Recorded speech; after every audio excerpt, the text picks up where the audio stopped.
sore semuanya. Banyak banget yang bergabung ya. Saya lihat kalau di WUFA sesi temu komunitas ini cukup rame. Ada attendees sekitar kalau saya lihat 541 attendees. Banyak banget ya. Ini Sabtu-Sabtu sore-sore daripada malam mingguan kayaknya pada seru nih bahas soal policy atau kebijakan. Oke, ini ada yang bilang cuaca angin badai hujan. Bagus-bagus ya. Apa? Gak apa-apa, kita di rumah aja tapi tetap produktif dan hari ini kita temu komunitas akan membahas soal strategi mendorong ketahanan pangan. Pangan ini adalah sesuatu yang apa ya, dekat di mata, dekat di hati, tapi sering tidak terfikirkan gitu ya. Tidak terfikirkan secara lebih lanjut. Mungkin karena sudah terbiasa tiap hari kita makan 3 kali sehari, atau mungkin kurang, atau mungkin bahkan lebih gitu ya. Makanan itu mungkin mudah didapat gitu ya, dan sehari-hari kita nikmati. Ada privilege-privilege khusus, terutama buat teman-teman yang memang mungkin tinggal di kota, pasokan makanan mudah, atau mungkin di desa, makanan bisa mengambil dari halamannya masing-masing gitu ya. Sehingga kebijakan-kebijakan soal pangan itu seringkali luput dari pemikiran kita gitu. Nah, hari ini kalau kata teman-teman dari Think Policy gitu ya, dan kata teman-teman FAO, masalah pangan itu di dunia itu kalau dikelompokkan kira-kira ada 4. Yang pertama soal ketersediaan pangan, soal akses pangan, soal penggunaan pangan, dan yang terakhir adalah soal stabilitas pangan. Nah, lucunya nih, Indonesia yang dibilang negara yang gemah ripah loh jinawi gitu ya, katanya lumbung pangan, itu ternyata 9% masyarakat Indonesia tuh dinyatakan kurang gizi. Aneh ya, yang katanya lumbung pangan tapi kurang gizi gitu. Ini hal yang aneh gitu ya. Dan selama 5 tahun terakhir ini, itu ya Indonesia itu angka stuntingnya cukup tinggi. Anak usia 5 tahun ke bawah gitu ya, di Indonesia itu ada 30% loh yang mengalami stunting. Ini juga hal yang menarik. Terus yang berikutnya masalah-masalah besar kita adalah soal bagaimana emisi yang dikeluarkan sama Indonesia gitu ya. Emisi Indonesia itu paling besar ada 2 ya. Ada 2. Yang pertama dari pembukaan lahan, yang kedua dari fossil fuel gitu ya. Pembukaan lahan ini salah satunya adalah terkait sama pertanian. Pertanian itu terkait sama pangan gitu. Nah, kenapa ini bisa terjadi dan bagaimana bisa seperti ini? Masalah yang muncul juga di urban adalah soal food waste gitu ya, yang kita pernah menduduki posisi kedua negara yang paling banyak menghasilkan food waste di dunia gitu ya. Kalau nggak salah barengan bersama dengan Arab Saudi atau Amerika Serikat gitu. Nah, hari ini kita pengen membahas ternyata di Indonesia ini ada banyak banget komunitas dan orang-orang atau champion-champion yang berusaha untuk membenahi masalah ini gitu ya dengan cara yang unik gitu. Saya sudah ditemani sama 5 orang teman gitu ya. Saya mau nyapa-nyapa dulu nih 5 orang teman gitu ya. Ada Teh Nisa dari Garut. Apa kabar Teh Nisa? Boleh dibuka mic-nya Teh Nisa? Hadir, hadir. Oke, apa kabar Iya. Teh Nisa? Garut hujan nggak nih hari ini? Tadi siang hujan terus, saat ini Oke, gelap gulita. oke, gelap gulita ya. Ini gelap Tapi kita hari gulita, ini akan iya. seru-seruan mengalahkan gelap gulita yang di Garut ya. Nah, yang kedua ada yang jauh-jauh bergabung bersama kita dari Molo, Nusa Tenggara Timur. Ada Kak Diki Senda. Halo, apa kabar Kak Diki Senda? Halo Kak Juris, kabar baik. Halo, baik ya. Gimana kabar di sana cuaca hari ini? Kami hujannya awet sepanjang hari. Oke, hujan juga. Oke, hujan juga. Nah, saya mau balik ke Bogor. Ini ada Kak Widya Hasyan. Kak Widya, apa kabar Kak Widya?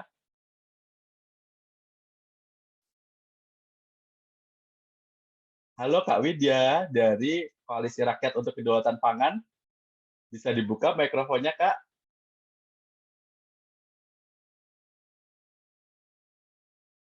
Oke, Kak Widya kayaknya masih mengalami kendala teknis.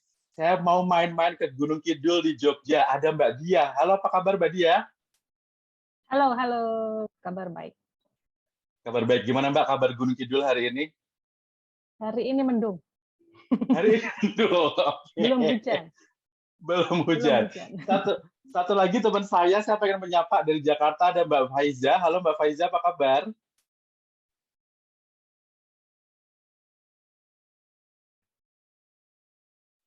Halo Mbak Faiza, boleh dibuka mikrofonnya? Apakah terdengar? Iya, terdengar Mbak Faiza, apa kabar? Oke, ternyata nggak bisa dipakai. Nggak apa-apa, itu Aduh, suaranya repot udah ya. lebih jelas sekarang. Apa kabar Mbak? Alhamdulillah baik, semangat sekali nih. Apa namanya, topiknya sangat menarik karena kita bakal membahas yang sangat dekat dengan kehidupan kita sehari-hari ya, ini tentang ketahanan pangan ya. Betul. Nah, sebelum kita kenal lebih jauh sama 5 speaker kita gitu ya, dari 5 komunitas yang berbeda, ada dari Ekodin, ada dari Sekolah Pagesangan, ada dari Pesantren Ekologi Atarik, dan ada dari Lakwat Kujawas, juga dari Koalisi Rakyat untuk pangan gitu ya, dan ada dari teman-teman Sekolah Pagesangan gitu. Kita pengen main-main dulu nih sama teman-teman peserta yang ada di WUFA dan di Zoom. Kita punya polling, silahkan menuju ke WUFA dan mengisi pollingnya. Pertanyaan yang pertama pollingnya adalah, karena ini lagi hujan, siapa tahu teman-teman lapar lagi, saya mau cek ombak nih. Tadi siang teman-teman makan apa? Ayo, makan apa? Silahkan diisi. Apa yang teman-teman tadi siang makan? Apa yang ditaruh di piring teman-teman tadi siang? Nah, ini udah ada jawaban yang masuk cukup banyak. Mungkin kakak-kakak panitia bisa dibantu untuk menampilkan jawabannya yang dari polling di WUFA. Wah, ini ada paling banyak menjawab bakso. Cocok ya? Kalau hujan-hujan kayak gini, yang paling banyak dimakan adalah bakso. Terus yang kedua adalah, wah, ada ayam. Terus kemudian ada gado-gado. Wah, macam-macam banget ya. Makanan-makanan daerah kita itu banyak. Tadi di WUFA teman-teman juga di sesi komunitas ada tuh yang bikin thread soal makanan daerah. Banyak banget tuh yang ditulis di sana, mereka pada show off makanan daerah dengan keunikannya masing-masing. Nah, itu ya. Ada salad, ada dimsum, ada nasi goreng dan lain sebagainya. Nah, sekarang saya pengen masuk ke pertanyaan yang kedua. Setelah tadi kita makan makanan gitu ya, saya pengen masuk ke pertanyaan yang kedua. Pertanyaan kedua adalah, kalau ngomongin soal pangan, kira-kira 2 kata apa sih yang menurut teman-teman itu sangat terkait dengan pangan? Apa aja coba? Kita coba cek. Apa, ayo, pangan. Apa yang terkait sama pangan?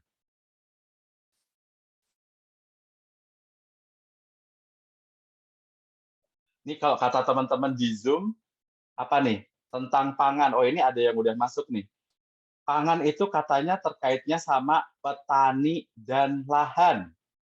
Terus ada swasembada pangan, kedaulatan dan diversifikasi gitu ya. Terus ini lokal dan apa nih? Terus ada apa lagi nih yang masuk? Oh, lokal. Swasembada, banyak ya yang bahas swasembada ya. Terus kemudian kesejahteraan. Ayo, apa lagi? Ada masih banyak jawaban yang masuk ya soal pangan. Eh, kita cek coba jawaban teman-teman di Zoom. Adakah yang menjawab, ikut menjawab, atau ikut menjawabnya juga di WUFA ya? Oh, sandang dan papan. Wah, ini cocok ya, karena tiga hal utama ya, pangan, sandang, papan. Menarik nih cara pikirnya. Ada lagi apa kira-kira yang terkait sama pangan? 2 kata yang terkait sama pangan, silahkan dicek. Eh, itu menarik ya. Ada makanan gitu ya. Terus macam-macam lagi yang muncul. Nah, sekarang kita masuk ke pertanyaan yang ketiga gitu ya. Tadi kan disebutkan masalah pangan itu masalahnya macam-macam banget ya kalau menurut WHO gitu ya. Dan kalau menurut seorang peneliti, Felipa Amanta, dari risetnya di 2021 gitu ya, masalah pangan di Indonesia itu permasalahannya ketahanan pangan adalah di satu, keterjangkauan, yang kedua adalah keberagaman. Nah, kira-kira nih, kalau menurut teman-teman, karena kita lagi di acara Policy Fest by Think Policy, kalau teman-teman punya kewenangan untuk membuat kebijakan terkait pangan, kira-kira teman-teman mau membuat kebijakan seperti apa terkait pangan? Coba teman-teman bisa tulis di polling yang ketiga gitu ya. Kebijakan apa yang teman-teman ingin buat terkait sama pangan? Ayo, kebijakan seperti apa? Silahkan diisi. Mungkin ada yang pengen bikin kebijakan biar nggak stunting, sekolah harus disuplai sama makan siang gitu ya. Bisa jadi itu menarik kayak di Jepang ya. atau ini kebijakan untuk mengantisipasi untuk melawan ketergantungan Indonesia terhadap terigu. Itu juga menarik tuh, karena sebetulnya kita nggak punya gandum ya, gandum semua impor gitu. Atau mungkin kebijakan apa lagi nih yang terkait sama pembukaan lahan mungkin. Atau kebijakan insentif buat teman-teman generasi muda yang pengen jadi petani atau apapun gitu ya. Silahkan, kira-kira kebijakan-kebijakan apa yang teman-teman pengen buat gitu ya. Nah ini udah menarik-menarik banget jawaban dari teman-teman di WUFA. Mari kita coba baca satu persatu ya. Oke. Intensifikasi pertanian, akses petani ke pasar global. Ini bagus juga nih. Berbasis kearifan lokal. Nah, ini nanti teman-teman komunitas kita akan banyak juga yang berbasis komunitas lokal. Nanti kita bisa dengarkan ceritanya dan tanya-tanya. Terus distribusi pangan yang efektif dan efisien. Stop enabling food waste. 7.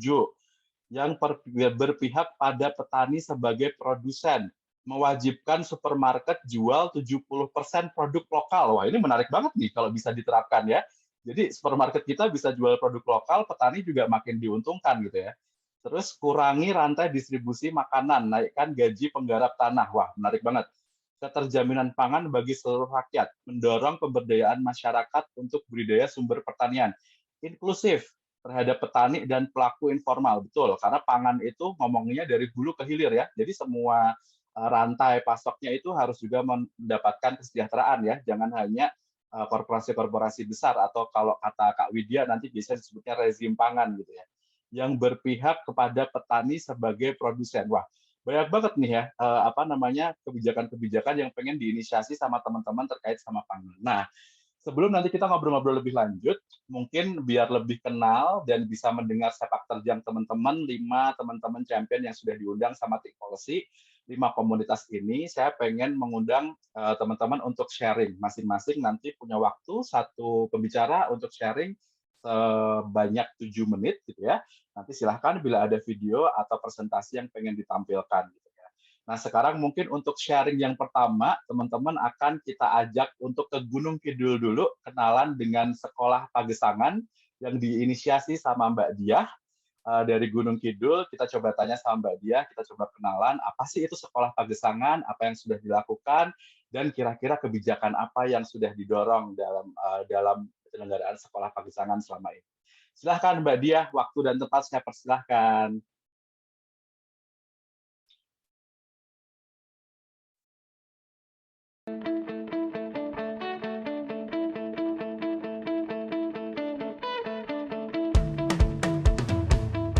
Saya Diah Widuretno, saya pendiri Sekolah Pagesangan.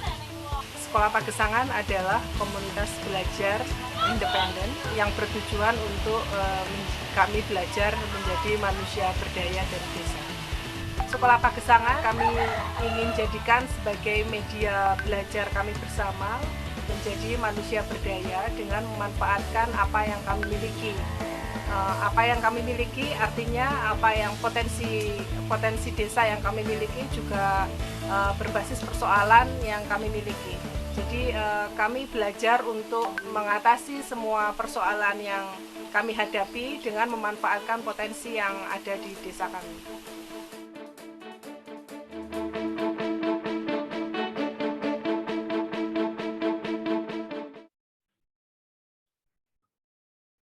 Baik, terima kasih teman-teman. Selanjutnya saya ingin mendongeng selama 6 menit ya mungkin. Mohon bersabar untuk mendengar. Bisa dibantu untuk share screen PPT-nya?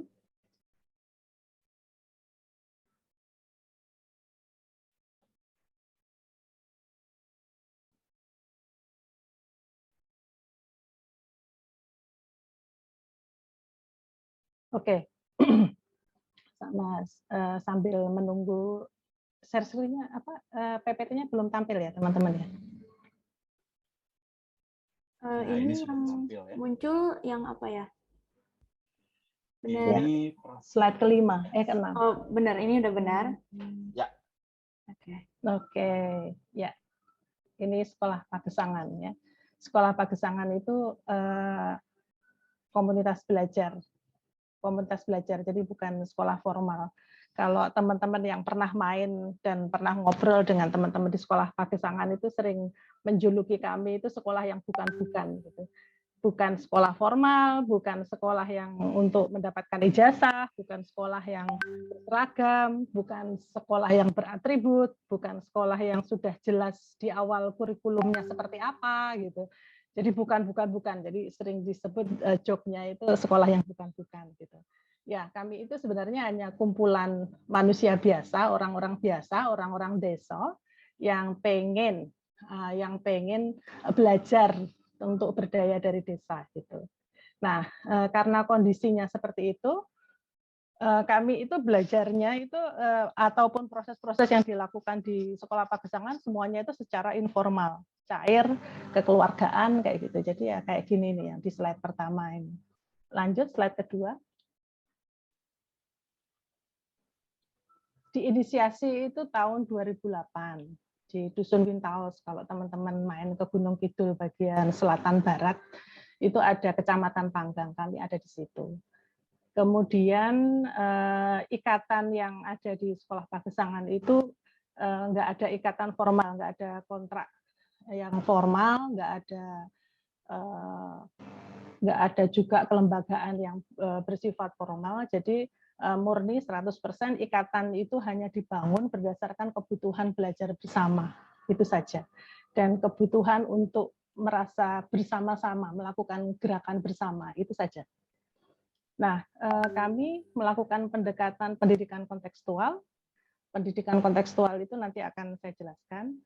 Proses pembelajaran, karena kami menerapkan pendidikan kontekstual, jadi proses pembelajaran berbasis kebutuhan dari anggota belajar. Jadi kita nggak pernah bikin kurikulum sebelum peserta belajar itu hadir gitu. Jadi proses pembuatan materi belajar itu terjadi ketika semua peserta belajar itu sudah berkumpul dan kita mendiskusikan secara partisipatif apa yang akan kita butuhkan untuk dipelajari gitu. Nah, salah satu poin penting di sekolah Pagesangan itu adalah mengupayakan semua sumber daya dan sumber dana itu secara mandiri. Ini merupakan bagian dan proses penting dalam belajar keberdayaan. Gitu. Jadi kami mengupayakan semua sumber daya itu sebisa mungkin dipenuhi oleh kami sendiri. Gitu. Lanjut. Nah, pengorganisasian ini tidak ada jenjang kelas di sekolah Pagesangan karena bukan sekolah formal, jadi kami tidak mementingkan adanya sertifikasi atau atribusi apapun ya. Jadi pengelompokan peserta belajar atau anggota sekolah Pagesangan, kami lebih sering menyebutnya sebagai anggota, itu lebih ke berbasiskan kebutuhan anak, berbasiskan kebutuhan perempuan, berbasiskan kebutuhan kelompok tani dan pengolah gitu. Dan akhirnya nanti masing-masing kelompok ini dia organisir berbasiskan kebutuhan belajarnya. Jadi kebutuhan belajarnya apa di setiap kelompok itu didiskusikan di tiap kelompok. Lanjut. Nah, ini pertanyaan yang paling sering saya temui dimanapun kita berdiskusi. Mengapa kok temanya pertanian gitu. Jadi saya awali dengan cerita di Gunung Kidul itu kondisi alamnya kars. Kars itu artinya banyak susunan susunan bebatuan ataupun susunan tanahnya itu terdiri dari gamping atau kars gitu. Nah, di kondisi kars itu memang tidak memungkinkan ditemui sungai yang mengalir di permukaan atau air permukaan. Jadi kalau misalnya mau bikin sumur, itu kedalamannya itu harus lebih dari 100 meter. Jadi memang nyaris di tempat kami itu nggak bisa dibuat sumur. Air itu sangat bergantung pada kemurahan hujan. Gitu. Jadi musim hujan ditampung untuk kebutuhan sehari-hari dan kebutuhan di ladang. Juga adanya telaga yang ada di setiap dusun. Itu saja. Gitu. Tapi akhir-akhir ini sudah ada PDAM. Nah, karena kondisi tersebut tidak memungkinkan adanya pengairan melalui irigasi ya, irigasi yang berasal dari sungai ataupun parit-parit gitu. Nah, sehingga kondisi tersebut membuat setiap orang itu punya mekanisme survival untuk bagaimana dia bisa bertahan hidup di alam kars seperti itu gitu. Nah, hal yang paling menenteramkan adalah ketika pangan dan kebutuhan dasar itu bisa dicukupkan oleh mereka sendiri gitu. Jadi setiap keluarga itu akhirnya dari generasi ke generasi sejak awal mula dusun ini terbentuk itu memilih untuk menanam dan menyediakan pangan mereka sendiri. Jadi setiap keluarga itu punya kebun-kebun sendiri, punya ladang-ladang sendiri dan memenuhi kebutuhan pangan mereka sendiri. Istilahnya subsisten, jadi mengamankan kebutuhan pangan. Jadi proses bertani itu merupakan bagian dari proses adaptasi. Jadi ini melekat sangat kuat di sana. Nah, karena melekat sangat kuat, akhirnya kebudayaan di sana terbentuk dari proses-proses harian yang dilakukan di ladang, gitu. Jadi mereka akhirnya secara gradual itu membentuk sistem pangan sendiri. Sistem pangan ini saya sebut sistem itu karena ada kaitannya antara proses budidaya tani dengan proses distribusi atau bagaimana mendistribusikan hasil tani. Kemudian mereka juga punya sistem penyimpanan pangan sendiri, lumbung pangan, mereka sebut sucen, dan apa yang ditanam di ladang, apa yang dibudidayakan di ladang, itu juga menjadi konsumsi harian keluarga. Gitu. Nah, akhirnya karena mereka harus beradaptasi dengan alam kars yang minim air, gitu, muncul beragam jenis tanaman pangan juga yang itu dilindungi oleh kebudayaan mereka. Gitu. Nah, kemudian apa relevansi dari pertanian dengan pendidikan di sekolah pagesangan? Jadi sekolah pagesangan itu tadi saya sebutkan pendekatannya itu pendidikan kontekstual. Nah, pendidikan kontekstual itu syarat utamanya itu harus relevan dengan kehidupan sehari-hari dan kebudayaan setempat lokal. Gitu. Harus kontekstual dengan kebudayaan, harus nyambung, bahasa Jawanya nyambung antara apa yang dipelajari dengan apa yang dilakukan sehari-hari gitu. Nah, kalau sehari-hari kebudayaannya itu diwarnai oleh tradisi tani dan bagaimana mengelola pangan, maka berarti kalau mau bikin model pendidikan yang paling relevan yaitu mempelajari proses bertani dan mengembangkan wirausaha tani sebagai hal yang paling relevan untuk dikembangkan. Mbak Dia, mohon izin 1 menit lagi. Ya, kurang berapa menit? 1 menit lagi. 1 menit ini udah terakhir, Mas. Nah, karena menjadi relevan, nah itu diangkat menjadi tema kami, tema belajar. Nah, karena pendidikan kontekstual, nilai kedua yang penting dari pendidikan kontekstual itu harus relevan dengan persoalan. Nah, di Wintaos, persoalan utamanya itu adalah urbanisasi. Karena generasi yang lahir di atas tahun 1990 itu kami data 98% itu menjadi buruh urban. Ini artinya apa? Regenerasi petani mandek di situ. Jadi upaya-upaya untuk melanjutkan sistem pangan lokal yang sudah dirintis beberapa generasi sebelumnya itu menjadi persoalan dan menyisakan PR. Nah, kenapa mereka melakukan urbanisasi? Itu kan ada kaitannya bagaimana mereka mau ngejar kesejahteraan. Nah, kesejahteraan bagi mereka diimajinasikan itu ada di kota, gitu. Nah, antitesa dari ini adalah yang menjadi PR kami adalah bagaimana membangun keberdayaan dari dan di desa, gitu. Lanjut terakhir. Nah, ini proses belajar di SP selanjutnya berfokus bagaimana membangun upaya-upaya keberdayaan dari desa melalui dari identifikasi potensi desa. Nah, saya sebutkan tadi potensi desa yang utama itu tradisi pangan, sistem pangan lokal tadi. Nanti kita akan bahas lagi sistem pangan lokalnya yang seperti apa yang diusung oleh SP, dan ini menjadi salah satu kebijakan yang kita kampanyekan, yang kita usulkan. Bagaimana negara mampu melindungi sistem pangan lokal yang dimiliki oleh setiap komunitas yang sekarang ini sudah tergerus dan terancam oleh sistem pangan global. Gitu. Mungkin itu saja dari saya. Terima kasih. Oke. Terima kasih Mbak Dia, menarik banget Sekolah Pagesangan. Kebetulan saya ini langganan, bukan langganan, tapi beberapa kali beli gitu ya. Tempe koronya Sekolah Pagesangan gitu ya, yang memang enak banget dan pakai kacang lokal, kacang koro lokal. Karena kalau kita ngomongin tempe, kesannya makanan tradisional, padahal kedelainya impor dari US gitu ya. Iya. Itu kan berarti tidak mensejahterakan petani lokal kan sebetulnya. Iya, betul, betul. Nah, ini juga menarik ya, karena ternyata pendidikan yang kontekstual itu jauh lebih penting. Kalau semua dianggap memiliki kebutuhan yang sama, jadinya kurikulum kita ya seperti ini ya, yang kontekstual, yang lekat dengan kehidupan sehari-hari, malah tercerabut dari akarnya. Nah, ini Sekolah Pagesangan tampaknya berusaha untuk mempreservasi dan merestor itu ke teman-teman generasi muda di sana gitu ya.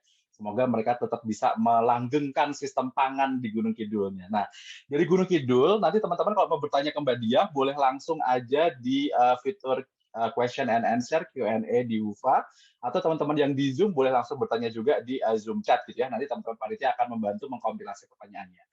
Setelah dari Gunung Kidul, kita akan main agak sedikit lebih jauh ke Nusa Tenggara Timur, ke Pegunungan Molo.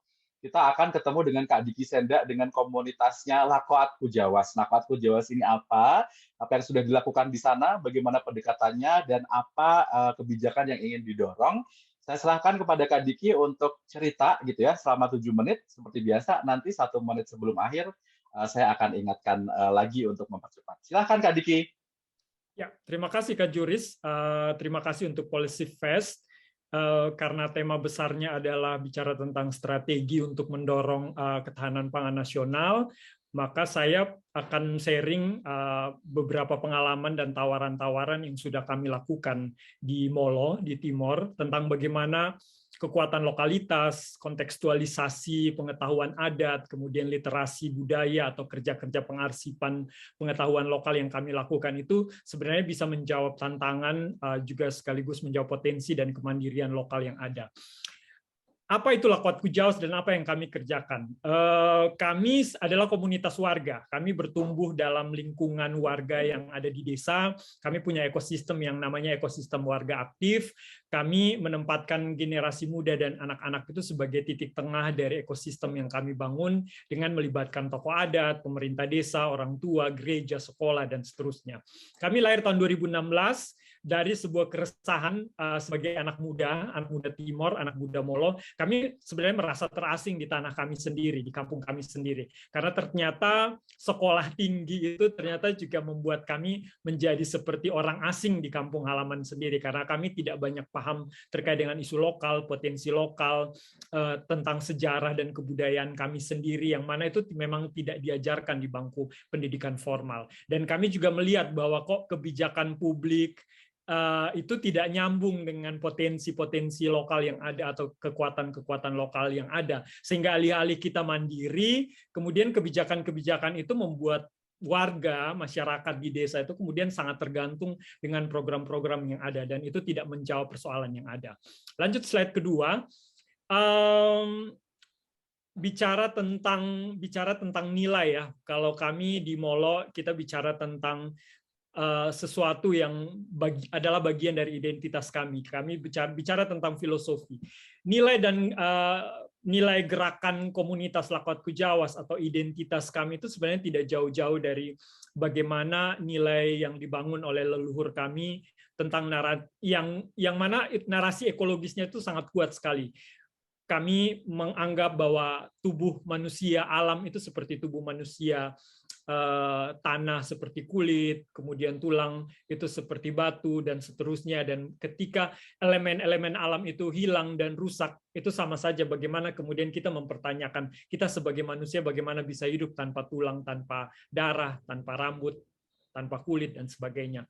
Dan kita juga yang kami lakukan di Lakoat Kujawas, kita bicara tentang semangat kontekstualisasi dan dekolonisasi. Artinya bahwa kita punya leluhur itu punya punya kebudayaan yang berjalan sudah cukup panjang, bagaimana mereka beradaptasi dengan lingkungan tempat tinggal mereka, bagaimana lingkungan itu membentuk biodiversitas atau keragaman tanaman pangan, bagaimana biodiversitas itu membentuk pola hidup, membentuk perut dan gizi kami, atau bagaimana lingkungan itu membentuk daya adaptasi orang Molo atau resiliensi orang Molo terhadap krisis atau perubahan-perubahan yang terjadi, atau bagaimana artinya bahwa kami melihat bahwa seharusnya setiap daerah atau setiap wilayah itu kan pada akhirnya punya keunikan dan punya potensi masing-masing dan punya kebudayaan sendiri. Tapi ketika itu jadi apa ya? Itu jadi satu kebijakan yang diseragamkan, misalnya makanan kita diseragamkan, yang kami tidak punya kebudayaan padi, beras, tidak punya sawah, tapi kami kemudian dalam satu kebijakan harus makan nasi, itu kemudian memunculkan persoalan-persoalan yang sedang kami hadapi hari ini. Bagaimana kami juga apa ya tidak mandiri, tergantung dengan makanan-makanan yang dikirim dari luar, makanan-makanan yang seragam, dan itu juga gizinya dipertanyakan. Sementara di sisi yang lain kami kemudian secara sistemik terbentuk untuk mengabaikan potensi-potensi lokal atau keragaman tanaman pangan yang jelas-jelas mungkin lebih organik, gizinya lebih kaya, dan kemudian lebih potensial untuk kesehatan dan segala macam. Bicara tentang kontekstualisasi, bicara tentang lokalitas atau dekolonisasi, ya itu bagaimana upaya-upaya untuk kembali ke akar, kembali ke identitas, kembali ke potensi dan kekuatan lokal untuk menjawab sesuatu yang bisa kami kerjakan di Lakwatku Jawas. Slide ketiga, ini terkait dengan apa yang kami kerjakan ya, kurang lebih 5 tahun terakhir, kerja-kerja yang kami lakukan sebenarnya adalah menyambung kembali jembatan yang putus antar generasi, dari generasi tua ke generasi muda. Kerja-kerja pengarsipan, pendokumentasian yang kami lakukan pada akhirnya juga memberi ruang alternatif atau memberi ruang kritis juga bagi generasi Molo hari ini, untuk ketika sekolah formal itu tidak menjawab kebutuhan lokal, atau ketika kebijakan publik itu tidak membuat warga mandiri, maka kemudian kita bisa melihat potensi-potensi yang lain yang bisa kita lakukan, minimal itu dilakukan di desa atau kampung. Selanjutnya, terakhir, teman-teman kalau melihat di gambar, ini adalah Wembubu. Wembubu itu adalah rumah tradisional di Molo yang sekarang sudah hilang dari peradaban kami, karena ini diidentikan dalam konsep pembangunan, ini distigma dan diidentikan sebagai bagian dari kemiskinan atau berlawanan dengan konsep modernitas, sehingga kemudian rumah ini perlahan-lahan semakin dihilangkan. Padahal di dalam rumah ini pengetahuan tentang budaya pangan, pengetahuan tentang preservasi makanan, tentang teknik-teknik mengawetkan makanan, tentang relasi harmonis orang Molo dengan alam, tentang bagaimana merawat dan memperlakukan benih. Artinya kita bicara tentang keberlanjutan, semua sebenarnya ada di sini. Artinya bahwa hari ini kita berhadapan dengan krisis iklim, kita berhadapan dengan krisis pangan, atau dalam konteks Molo NTT hari ini malnutrisi, menurut hemat saya itu terjadi ketika kebijakan-kebijakan itu menafikan kekuatan lokalitas. Kebijakan-kebijakan itu mengaburkan kontekstualitas tadi. Dan ya, yang kita hadapi hari ini adalah persoalan-persoalan yang bahkan di tingkat lokal, orang lokal tidak mampu lagi untuk menjawab permasalahan itu. Saya pikir persoalannya di situ. Ketika semuanya diseragamkan satu Indonesia Raya, akhirnya kita tidak punya kemampuan lagi untuk resiliensi tadi. Dan yang kedua, teman-teman juga melihat bahwa di situ adalah kami sementara sedang mengembangkan yang kami sebut sebagai Project Umefatum Faun. Jadi itu ada semacam satu gerakan untuk membangun kembali semacam food lab dan ruang arsip benih atau lumbung dengan mereproduksi kembali pengetahuan lokal.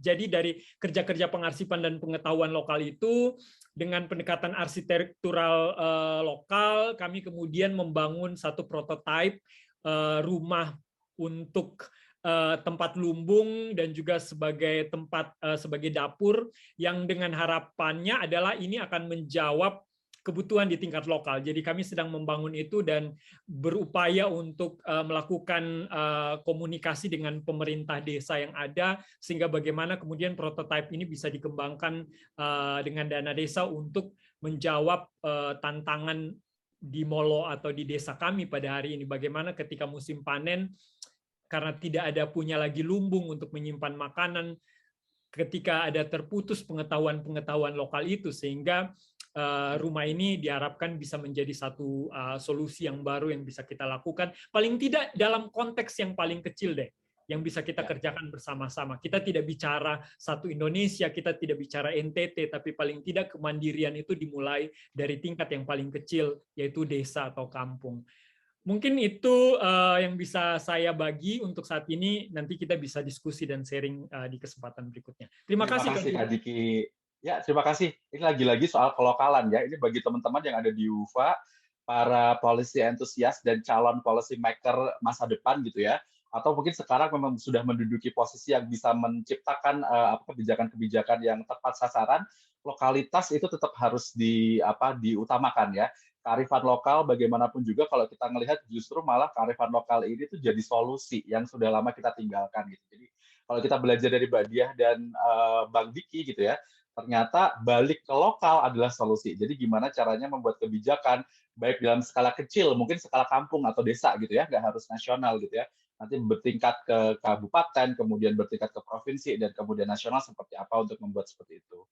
Nah, sekarang saya pengen lanjut, kalau tadi sudah ngomongin soal kelokalan gitu ya. Sekarang kita bergerak ke masalah yang lebih urban. Kita akan kenalan dengan Kak Faiza dari komunitas Ekodin. Komunitas yang menurut saya ini menarik gitu ya, karena menggabungkan antara lingkungan dengan isu religius atau agama gitu. Halo, apa kabar Kak Faiza? Alhamdulillah baik. Terima kasih Kak Juru. Silakan Kak, bisa share karena ini banyak juga pertanyaan di WUFA terkait sama food waste. Tampaknya food waste ini adalah salah satu isu yang bisa kita pecahkan bersama gitu ya. Silakan Kak Faiza sharingnya 7 menit dari sekarang, seperti biasa nanti 1 menit saya ingatkan. Baik, sebelumnya ini mohon maaf saya belum bisa menayangkan screen karena tiba-tiba laptop saya mati, jadi darurat saya menggunakan handphone di sini. Gitu. Perkenalkan, sebelumnya nama saya Faiza. Di sini saya mewakili komunitas Ekodin. Jadi Ekodin ini merupakan gabungan antara Eko dan Din. Bagaimana kita komunitas yang sesama Muslim bisa ikut berperan serta terhadap isu-isu lingkungan, permasalahan lingkungan gitu. Dan terbentuknya Ekodin awal mulanya adalah dari kegelisahan juga terkait dengan pangan. Kita bicara waktu pas momen Ramadan, di mana harusnya kita menahan hawa nafsu, terus juga menekan konsumsi dan lebih berkesadaran. Tapi kenyataannya kenapa justru saat bulan Ramadan ini konsumsi itu justru meningkat bisa sampai 2-3 kali lipat. Banyak sekali data-data persampahan di berbagai kota, bukan hanya kota, bahkan kabupaten, yang sampahnya tuh meningkat 50%, 2-3 kali lipat gitu selama bulan Ramadan. Nah, berangkat dari situ terbentuklah komunitas Ekodin, yang mana kita ingin mengajak sesama Muslim, itu targetnya adalah masjid dan juga komunitas dakwah, untuk bisa menekan jumlah volume sampah gitu selama bulan Ramadan. Awal mulanya dari situ. Dan hal yang kita lakukan apa? Jadi waktu pas di tahun pertama berdirinya Ekodin, kami membuat 2 inisiatif. Inisiatif yang pertama adalah galon berkah, di mana kita melihat bahwa permasalahannya adalah salah satunya cukup banyak ya sampah kemasan, dan kita membantu untuk mensupport masjid-masjid untuk mendapatkan seperangkat galon dan juga air minum yang bisa dipakai ulang gitu. Terus juga kita membuat modul edukasi toolkit untuk masjid dan juga untuk komunitas dakwah, sehingga mereka memiliki pemahaman nih selama bulan Ramadan ini apa sih yang bisa dilakukan untuk bisa meminimalisir sampah selama takjil, selama konsumsinya gitu. Kalau misalnya pas bulan Ramadan kan cukup banyak sampah-sampah yang bersisa gitu ya, bukan hanya sampah makanannya tapi juga kemasannya. Nah, dari situ kita juga membuat edukasi. Nah, secara garis besar, pendekatan yang dilakukan oleh Ekodin ini ada 3 intervensi yang kita lakukan, dengan isunya fokusnya kepada konsumsi berkesadaran dan anti mubazir gitu ya.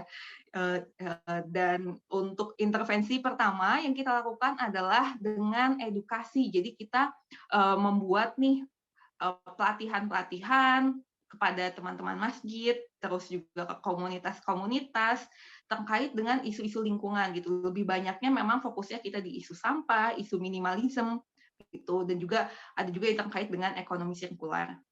Selain itu kami juga yang kedua, selain pelatihan-pelatihan, juga menyediakan modul edukasi, modul toolkit yang bisa menjadi acuan.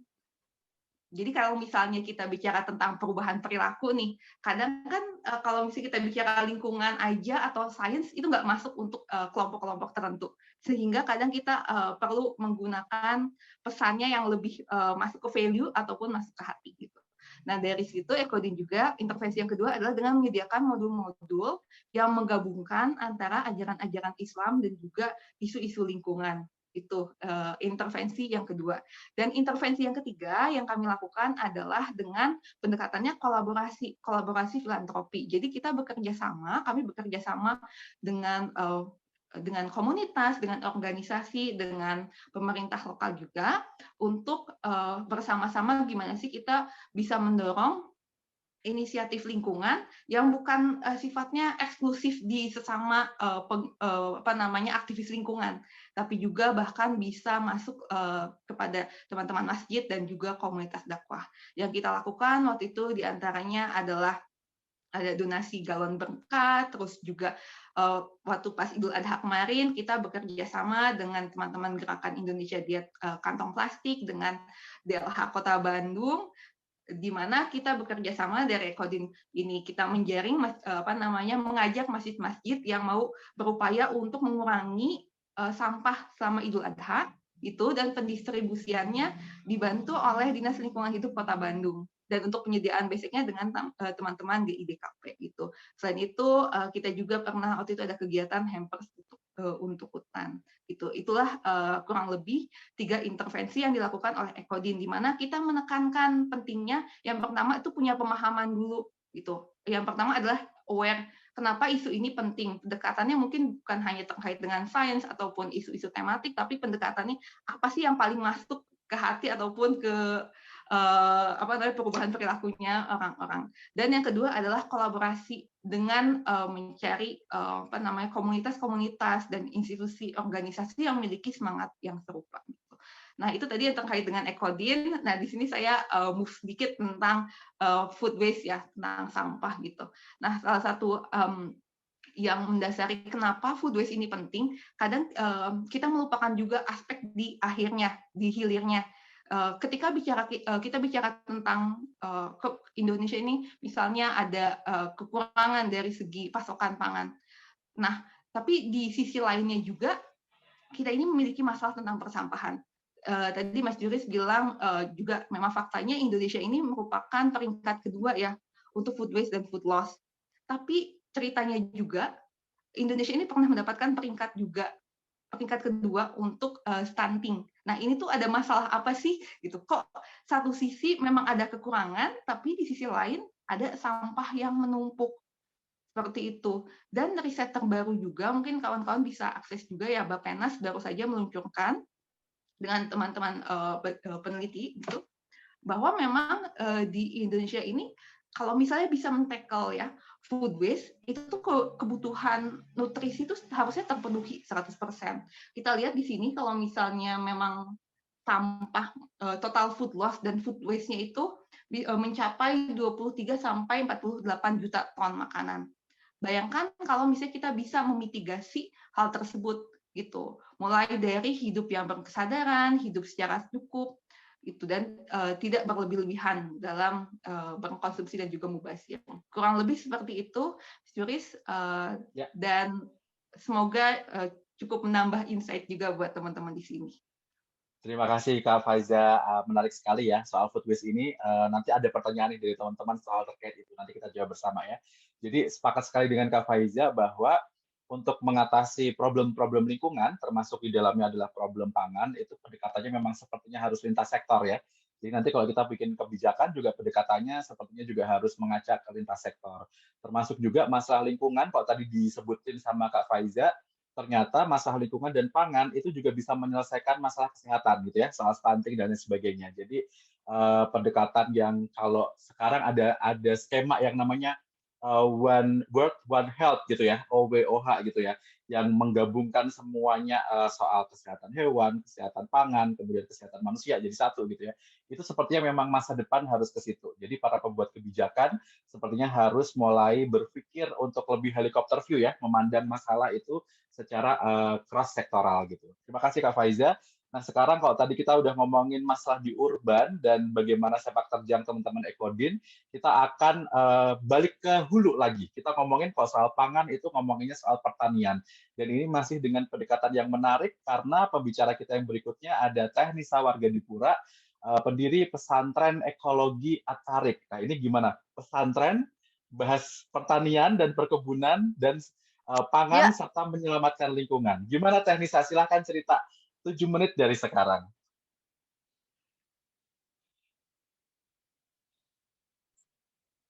Ya, halo halo Mas Teh Nisa. Juris. Iya, silahkan Teh Nisa. Halo, saya sudah terlempar 2 kali nih. Sudah Karena keluar hujan 2 ya. kali dan masih lagi. Aduh, saya matikan saja kameranya ya Mas Juris ya. Boleh, boleh. Suaranya biar jelas ya, nggak apa-apa. Teman-teman kita dengarkan suara Teh Oke, Nisa. Silahkan Teh Nisa. terputus-putus. Baik, Assalamualaikum warahmatullahi wabarakatuh. Waalaikumsalam. Halo, Ya, terdengar Teh Nisa, oke. silahkan. Ya, silakan paparnya di.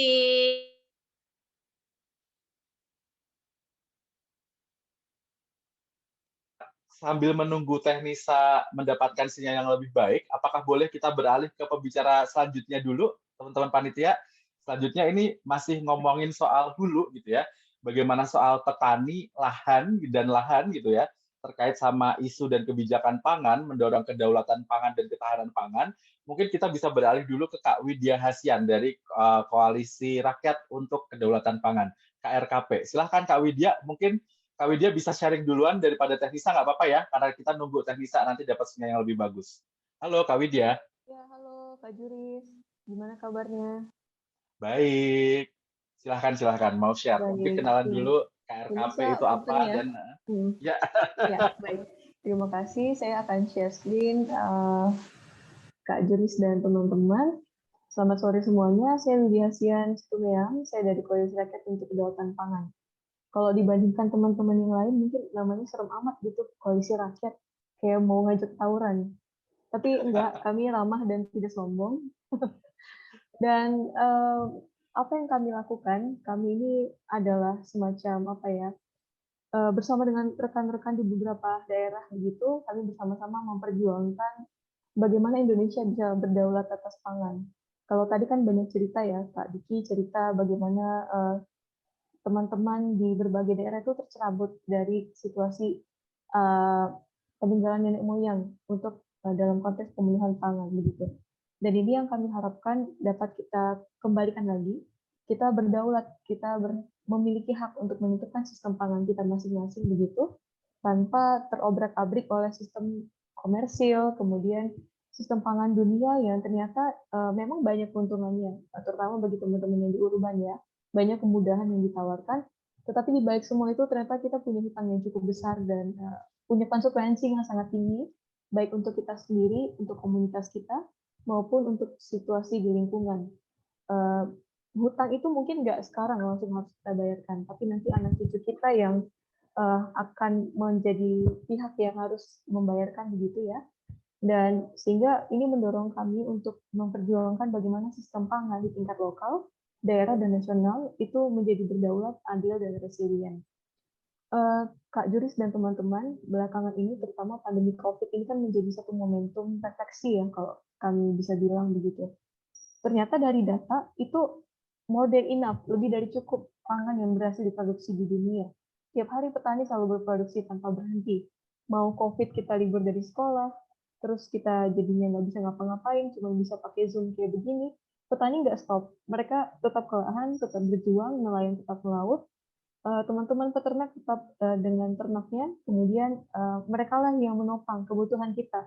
Mereka yang membantu kita menyiapkan bahan pangan untuk kita masak dan letakkan di meja kita hari ini, sore ini, malam ini.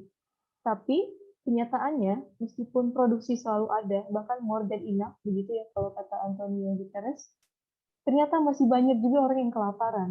Gimana salahnya? Tentu saja ada yang aneh di dalam sistem pangan kita. Kenapa yang menumpuk di hulu diproduksi dengan baik begitu, nggak nyampe di hilirnya?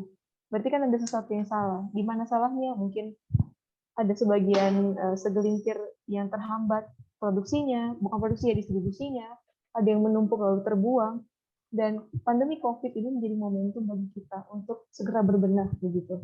Sebelum COVID pun kita harus berbenah, tapi apalagi dengan pandemi ini. Nah, kemudian apa yang KRKP dorong?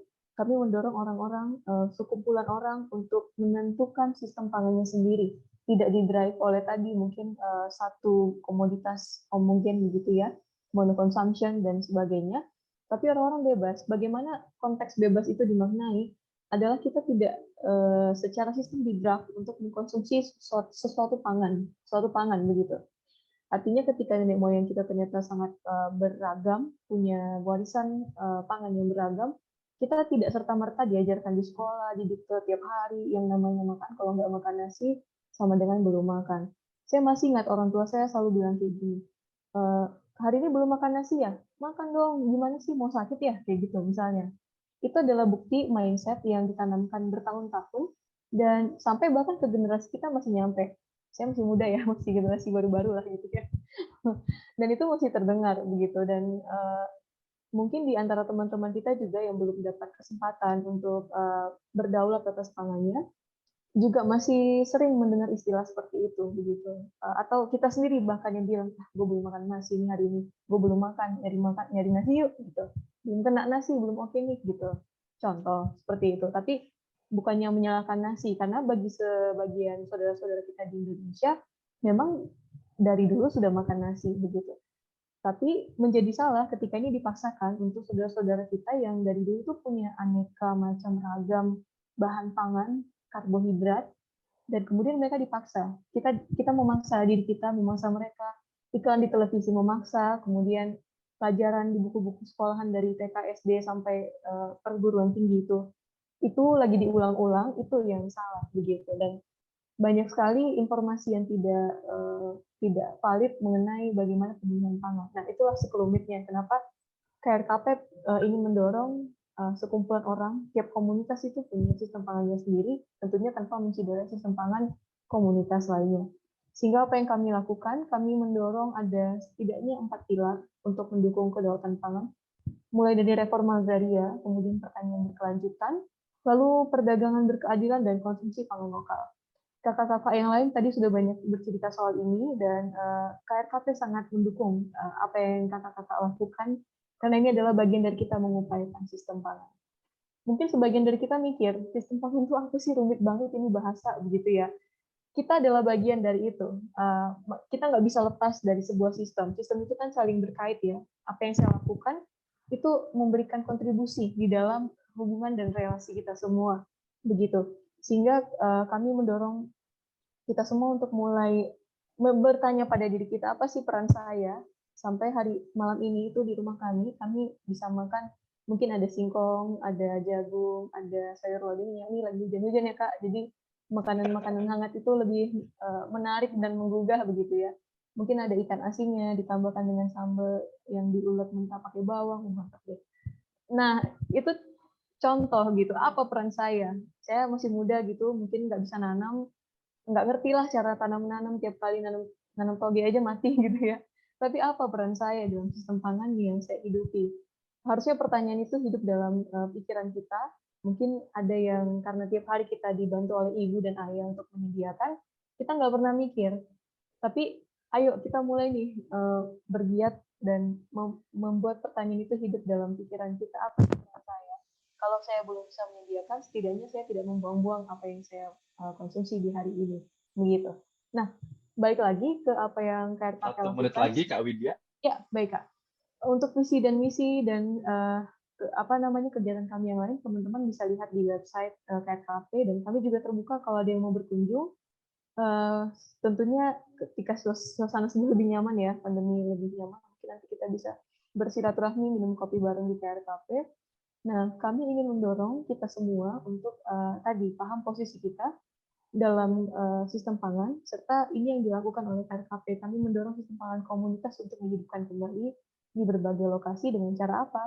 Ada banyak kegiatan yang kami lakukan, kakak dan teman-teman. Misalnya kami mendorong untuk revitalisasi sistem pangan di tingkat lokal, daerah, dan nasional. Kemudian bagaimana caranya melalui penelitian, campaign, capacity building, advokasi, dan modeling. Siapa saja yang terlibat? Semua orang, terutama anak-anak muda. Kemudian di mana lokasi atau kalau kita bilang koalisi kan berarti ada orang-orang yang berkoalisi ya. Sampai sekarang ini kami juga bekerja di 9 provinsi, ada sekitar 26 organisasi anggota dari Koalisi Rakyat untuk Kedaulatan Pangan. Dan juga banyak teman-teman muda yang dengan kondisi COVID kita nggak bisa bertemu langsung, tapi justru membuka kesempatan baru untuk bersilaturahmi begitu. Banyak teman-teman muda dari Sabang sampai Merauke yang juga ikut menjadi bagian dari KRKP begitu. Dan ini adalah beberapa kegiatan kami, penguatan sistem pangan lokal, kemudian menginisiasi juga untuk mengurangi food waste sebetulnya ya, dan memanfaatkan food waste. Kemudian mendorong agar petani itu lebih berdaya lenting akibat perubahan iklim, karena kita tahu belakangan banyak sekali kendala dan tantangan untuk petani, peternak, dan nelayan begitu ya. Dalam konteks ini kami lebih berfokus pada keluarga petani, kemudian merevitalisasi, memperbaiki lumbung-lumbung pangan yang tadinya sempat mati. Kemudian itu kita coba untuk hidupkan kembali, kita dorong untuk menjaga sistem cadangan pangan masyarakat, kemudian memperkuat peran petani muda, anak-anak muda, kemudian tadi mendorong sistem pangan lokal dan ketahanan pangan keluarga. Saya kira itu Kak Juris dan teman-teman, nanti kita bisa ngobrol lebih banyak lagi. Terima kasih. Terima kasih Kak Widya. Ini walaupun tadi kayak kata Kak Widya ya, namanya terkesan serem, tapi sebenarnya yang dikerjakan hal-hal sehari-hari ya. Justru malah Koalisi Rakyat untuk Kedaulatan Pangan ini mewadahi dan terbuka untuk teman-teman semua ya. Dan tadi menarik banget kata Kak Widya bahwa kita bisa berkontribusi soal isu pangan itu dari hulu ke hilir. Mau berkontribusi menanam dan di lahan boleh, mau berkontribusi di pembuatan, hilirisasi produknya boleh, mau berkontribusi di penjualan di akhir, hingga sampai ke urusan nutrisi dan gizi dan kesehatan gitu ya, di ujung bahkan sampai ke food waste-nya gitu ya, itu boleh banget. Begitupun juga dengan kebijakan gitu ya. Jadi kebijakan juga harusnya kalau misalkan ada satu yang bisa mengcover dari hulu ke hilir bagus, atau mungkin harus dipecah-pecah gitu ya, sesuai dengan tadi konteks masing-masing permasalahan gitu. Teh Nisa, apakah sudah kembali lagi, Teh Nisa? Baik, baik. Nah, akhirnya. Oke, sekarang Teh Nisa, giliran Teh Nisa untuk sharing ya. Oke, mudah-mudahan selamat sampai akhir. Oke. Amin. Pak Juris. Baik, terima kasih teman-teman di Polusi Festival 2021 yang telah memberikan ruang kepada saya. Salam hangat semua untuk para pembicara, Mas Juris, juga yang lain di forum ini. Latar belakang dari pendirian pesantren ekologi ini sama beratnya seperti apa yang dipaparkan oleh teman-teman yang lain ya. Saya sendiri sebenarnya sudah kecapean sebenarnya ya menghadapi yang berat-berat sehingga membutuhkan sesuatu yang ringan-ringan untuk dipersembahkan kepada kepada lingkungan saya sendiri. Itu sebenarnya tujuan dari kelahiran dari pesantren ekologi Atorik. Jadi apa yang membuat ringan-ringan itu gitu. Jadi perjuangan kami ini kan sangat panjang sekali, dimulai dari terus bergerak menjadi aktivis mahasiswa. Kami ini adalah saya dan Kiai tentu saja menjadi aktivis mahasiswa di rezim Soeharto, kemudian mendirikan Serikat Petani Pasundan yang mengusung isu pembaruan agraria begitu, dan itu super berat begitu ya. Kehidupan saya memang dilahirkan di mengorganisir rakyat yang berhadapan langsung dengan konflik-konflik agraria begitu, dan kemudian dari sana kami mendapatkan banyak pelajaran, mereka menjadi guru kami, sistem organisasi taninya juga menjadi guru tani, kemandiriannya, kemudian kekurangannya, itu adalah pengalaman-pengalaman yang penting untuk mendirikan pesantren ekologi Atorik. Sekali lagi bahwa kesulitan-kesulitan ketika kami membangun di Serikat Petani Pasundan, keberatan-keberatan yang membuat kami stres begitu, akhirnya kemudian kami resign membuat satu gerakan membantu. Sebenarnya saya hanya ingin membantu Kiai ya, membangun satu buah pesantren yang berbeda dengan yang lain begitu, karena pergulatan kami semua panjang lama sekali dengan teman-teman, sehingga ada yang saya pikir ada satu buah kebutuhan yang harus dimunculkan di situasi saat ini ya. Bagaimana petani tidak berdaulat terhadap tanahnya, tidak berdaulat terhadap pangannya, tidak berdaulat terhadap benihnya utama ya. Kemudian revolusi hijau sangat kuat sekali di lingkaran teman-teman petani, sehingga saya mendapatkan kami mendapatkan satu tempat satu isu yang sangat kuat sekali, bahwa revolusi hijau ini sama sekali tidak membantu kita, begitulah intinya, yang membuat kita porak-poranda tanah airnya. Memang akhirnya kan ketemulah revolusi hijau itu bernama pertanian monokultur. Jadi kalau guru saya selalu memperlihatkan ekologi naik itu ya, ekologi naik seperti di Papua sana ya, hutan-hutan tetapi ekonomi turun gitu ya. Kemudian ada sebaliknya, ekonomi naik di daerah-daerah tambang tetapi ekologi turun. Nah, bagaimana pesantren ini menjawab kedua-duanya? Ekologi naik, ekonomi turun. Tapi karena namanya juga pesantren, oh iya, saya ingin share screen, silakan di sana, Mas Juris. Ini adalah pengalaman yang sangat penting yang kami bangun. Jadi kami menamakannya Grand Design Pesantren Ekologi Atorik. Ini adalah pendekatan kami bagaimana mendampingi teman-teman yang sama-sama belajar ya, sama-sama belajar di pesantren ekologi Atorik. Jadi sekali lagi bahwa kami sedang mencari yang mudah-mudah, yang ringan-ringan, yang membahagiakan kami setelah kami berjibaku dengan konflik agraria, dikejar tentara. Dikejar preman. Jadi situasi ini kemudian membuat kami berbalik menjadi bagaimana cara melawan dengan bahagia, bagaimana lebih banyak mengabdikan diri terhadap gerakan begitu, tetapi yang soft namun kental gitu ya, kental dengan kepentingan politik kami begitu. Karena ini namanya pesantren, maka pesantren haruslah menjadi rumah bagi semua orang, bukan hanya sekedar orang Muslim, tetapi makhluk yang tinggal di bumi ini, bukan manusianya, tetapi ekosistemnya, ada binatang, ya, semua makhluk harus dihormati di pesantren. Ya, maka kami mengambil satu buah konsep Islam sebagai agama atau ajaran rahmatan lil alamin yang sangat menghormati kehidupan di semesta. Kemudian implementasinya bagaimana? Pendekatannya seperti apa?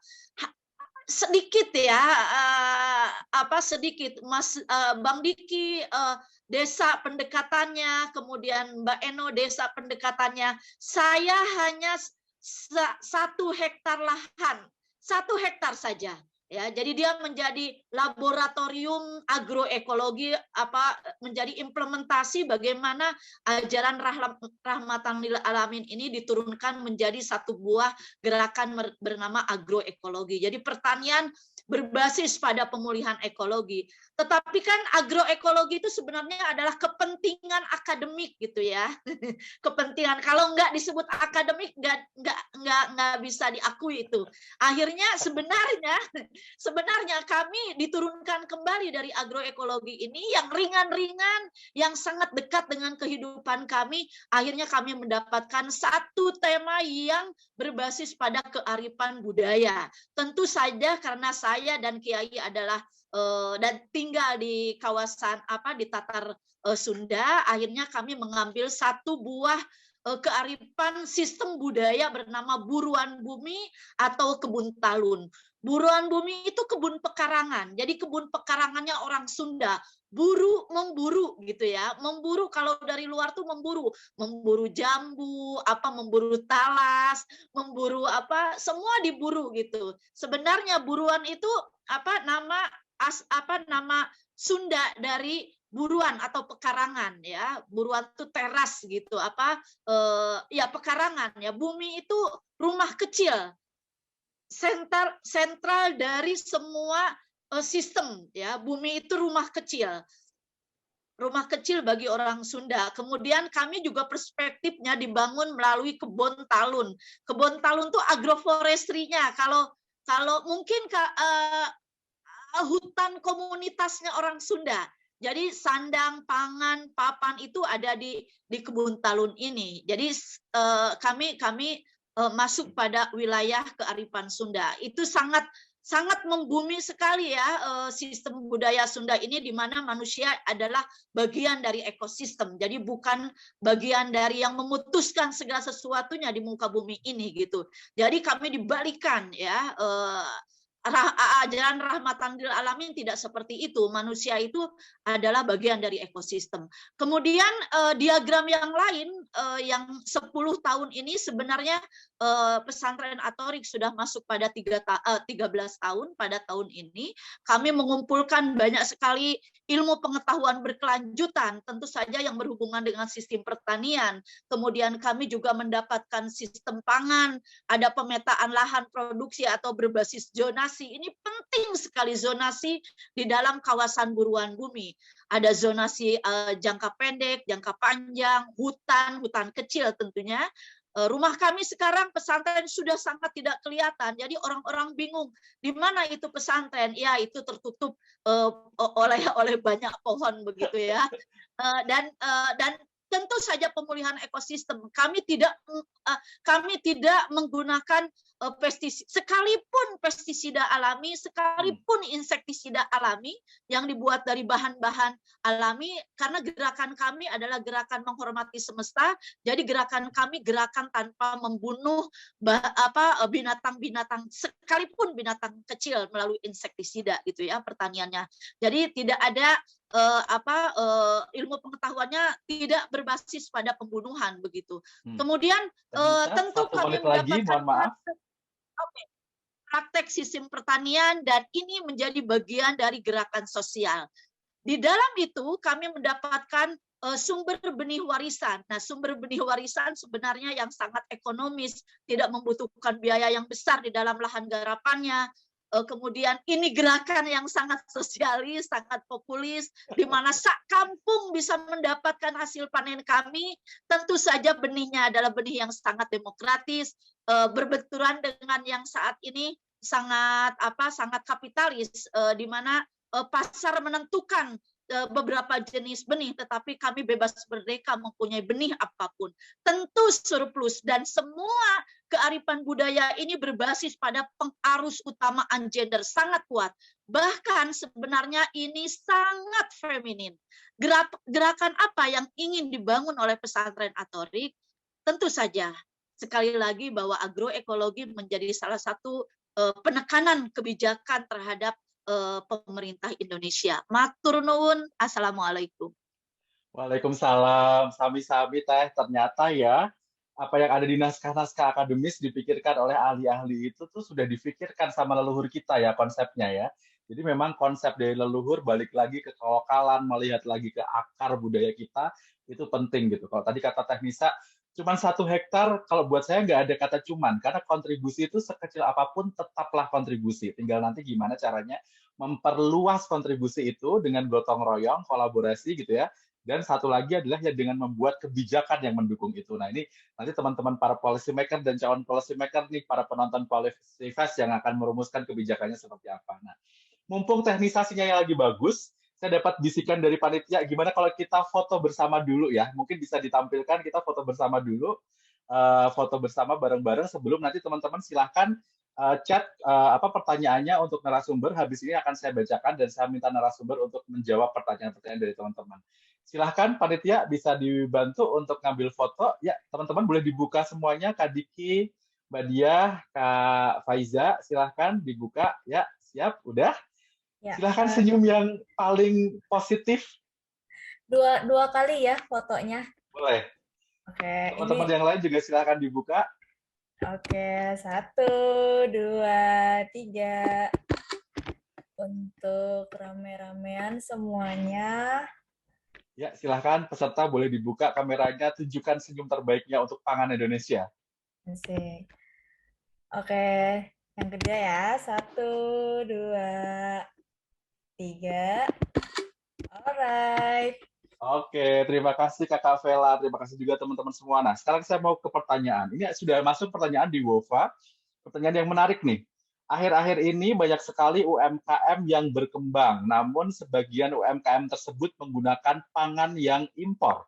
Bagaimana dampak hal tersebut terhadap petani lokal dan kebijakan apa yang cocok untuk hal tersebut? Nah, saya pengen nanya ini ke mungkin ke Mbak Diah dulu nih, sebagai yang sering ngobrolin soal pangan lokal dan juga menjual hasil kebun yang lokal gitu ya. Gimana Mbak Diah menanggapi masalah ini dan kebijakan apa yang tepat?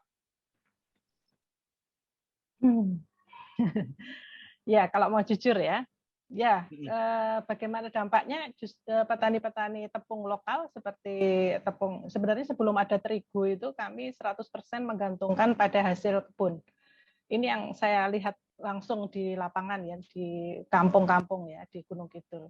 Jadi sebelum ada tepung terigu itu kami 100% menggunakan tepung gaplek, tepung Garut, pati Garut, tepung Garut sendiri ada, tepung pati Garut ada, tepung ganyong, kemudian ada bahkan tepung jagung juga ada gitu.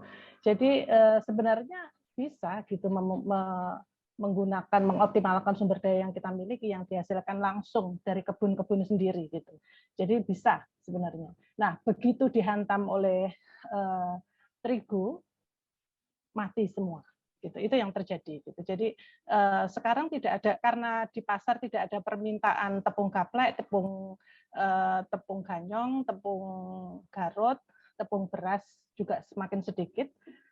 Karena kelebihan dari tepung terigu itu kan karena ada glutennya ya. Glutennya itu yang membuat dia sangat pulen, kemudian cocok untuk berbagai makanan, sehingga konsumen itu cenderung mengkonsumsi terigu. Dampaknya ya akhirnya benih-benih itu semakin menghilang karena petani, karena tidak ada permintaan, petani tidak menanam gitu. Dan kemudian industri tepung-tepung lokal seperti yang saya sebutkan tadi hilang atau mati gitu. Itu yang terjadi gitu. Jadi dampak terigu itu luar biasa.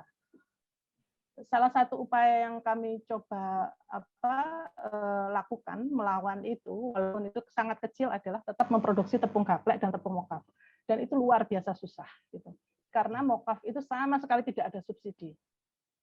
Dan sebaliknya terigu itu subsidinya besar sekali. Dan dia pemerintah sendiri mendapatkan pajak yang luar biasa dari impor terigu, dan 100% terigu kita itu diimpor dari Australia sama Brasil kalau nggak salah. Dan biaya memasukkan terigu ke Indonesia itu sangat mendapatkan privilege ya importernya, karena tidak dikenakan biaya atau dikenakan biaya itu cuma di bawah 2%. Kalau saya nggak salah kutip itu cuma 2%. Itu beberapa tahun yang lalu, nggak tahu kalau sekarang ya. Bandingkan dengan Thailand yang dia itu mengenakan biaya untuk impor terigu itu 46% kalau nggak salah kutip ya datanya ya. Nah, bagaimana Thailand memperoleh produk-produk dalam negerinya dengan menggunakan biaya impor terigu. Nah, karena kita itu sangat fleksibel memasukkan impor terigu dari luar, akhirnya selain industri tepung-tepung lokal mati, industri terigu itu mendapatkan kejayaan yang luar biasa karena di Indonesia itu impor terigu itu menduduki ranking 1 di tingkat dunia gitu. Jadi kita mengimpor terigu itu karena 100% terigu itu diimpor, dan masyarakat Indonesia itu ada 250-an juta, dan mereka mengkonsumsi mie, mengkonsumsi terigu dalam bentuk roti juga, dan sekarang ini konsumsi terigu itu sudah menduduki 24% konsumsi pangan pokok, menggusur padi juga gitu, menggusur padi dan konsumsi umbi-umbian yang lain. Bayangin Indonesia yang kaya akan umbi-umbian dan itu bisa menjadi tepung yang luar biasa, itu digusur begitu saja oleh terigu yang satu bulir pun tidak kita produksi dalam negeri. Iya. Ini Nah, bayangin menarik. perjuangan kita untuk mengangkat tepung mokaf itu gimana gitu. Itu udah dimatikan dari awalnya. Selain nggak dapat subsidi, kita juga kalau bisa pengusaha tepung-tepung lokal itu mati semua gitu supaya ibunya tetap gitu. Menarik Mbak Dia. Gambarannya di lapangan seperti itu. Ya, ini menarik banget ya. Jadi buat teman-teman mungkin kebijakan yang bisa mendorong perbaikan ini adalah seperti tadi kalau dari dengar cerita dari Mbak Dia adalah soal kemudahan impor, terus kemudian ada subsidi gitu ya. Kenapa tidak ada subsidi untuk pangan lokal, justru malahan ya yang menguntungkan dan mensejahterakan petani gitu ya. Nah, kebijakan-kebijakan seperti ini yang harus didorong menurut saya. Nah, saya pengen beralih kok tadi dari sisi hulu dan dari teman-teman yang bekerja sebagai petani di daerah gitu ya. Saya pengen nanya pendapatnya Kak Faiza nih sebagai yang anak muda di urban perkotaan. Ini dengan gelagat teman-teman yang makin banyak bisnis food and beverage gitu ya, pakai produk-produk impor nih, sebetulnya harus digimanain nih Kak Faiza? Silakan Kak Faiza. Ada kebijakan apa yang harusnya bisa menahan itu gitu? Iya, jadi kalau misalnya kita bicara tentang kebijakan dan juga bagaimana sih teman-teman UMKM gitu ya untuk meningkatkan akses, yang pertama adalah mungkin dari sisi edukasi bahwa kualitas pangan lokal ini justru lebih baik gitu, bahkan mungkin bisa jadi lebih bernutrisi dibandingkan dengan pangan-pangan yang berasal dari luar negeri gitu. Yang kedua, selain dari sisi edukasi, selain itu adalah dari sisi akses. Kadang kan kita tidak tahu misalnya untuk mengakses bahan pangan lokal gitu, yang mungkin dari sisi BPOM-nya terjamin, kemana kita harus mengakses tersebut gitu. Jadi 2 poin penting adalah dari sisi edukasinya bahwa tidak kalah nih dan bahkan lebih baik. Yang kedua adalah dari sisi aksesnya. Akses ini bisa jadi mulai dari akses informasi dan juga akses bahwa kualitasnya ini terjamin juga, kurang lebih seperti itu. Oke, menarik ya. Jadi memang mungkin teman-teman tuh saya menyadari saat kemarin kebetulan saya bergerak bareng teman-teman dari Kabupaten Lestari, Lingkar Temu Kabupaten Lestari dan Generasi Lestari. Kemarin bulan lalu kami baru turun ke Gorontalo bareng Kak Diki juga gitu ya.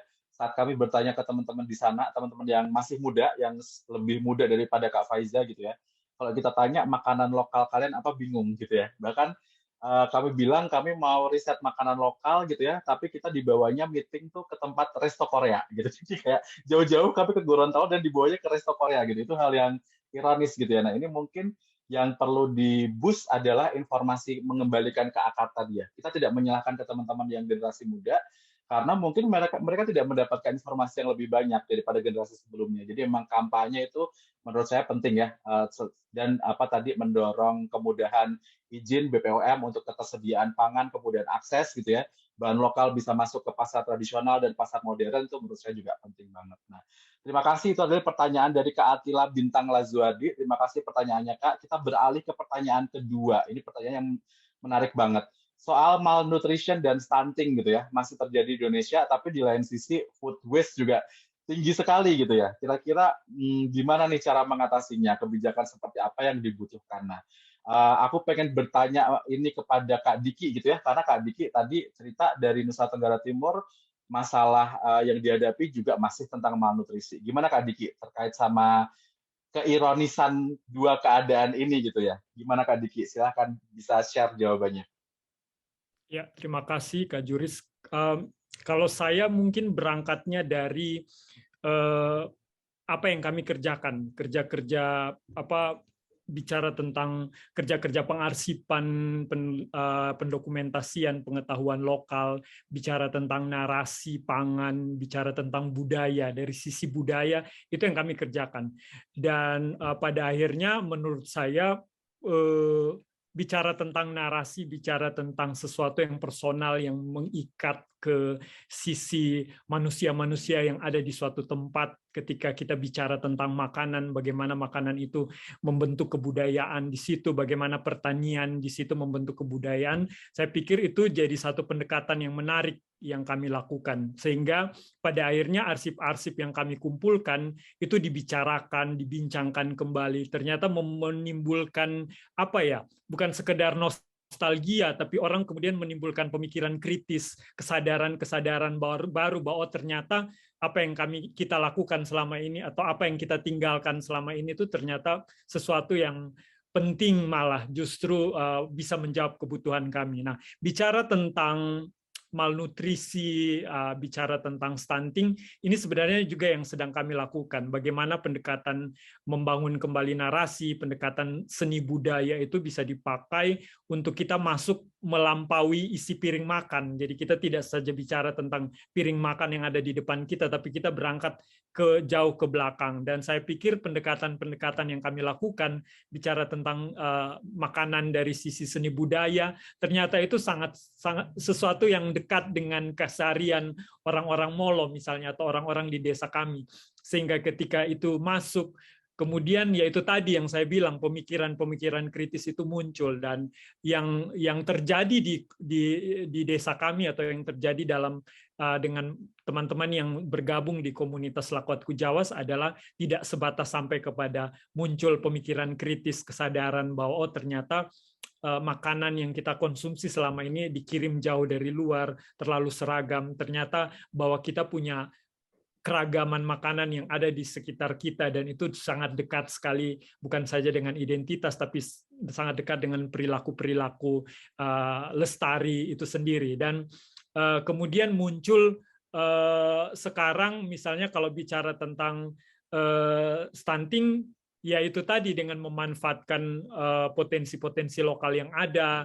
Kemudian kami sudah masuk ke narasi misalnya membicarakan ini dalam konteks dengan pemimpin-pemimpin di desa, membicarakan tentang kebijakan-kebijakan apa yang bisa diambil. Salah satu yang tadi kita bicara tentang, ternyata kita itu punya konsep lumbung pangan tradisional yang itu sudah hilang. Nah, bagaimana kemudian advokasi ini bisa sampai ke kebijakan di desa, paling tidak dengan adanya dana desa misalnya untuk mendukung warga mengaktifkan kembali lumbung pangan. Saya pikir di situ pengetahuan untuk preservasi makanan, pengetahuan untuk menghidupkan makanan-makanan lokal yang ya kita tahu bahwa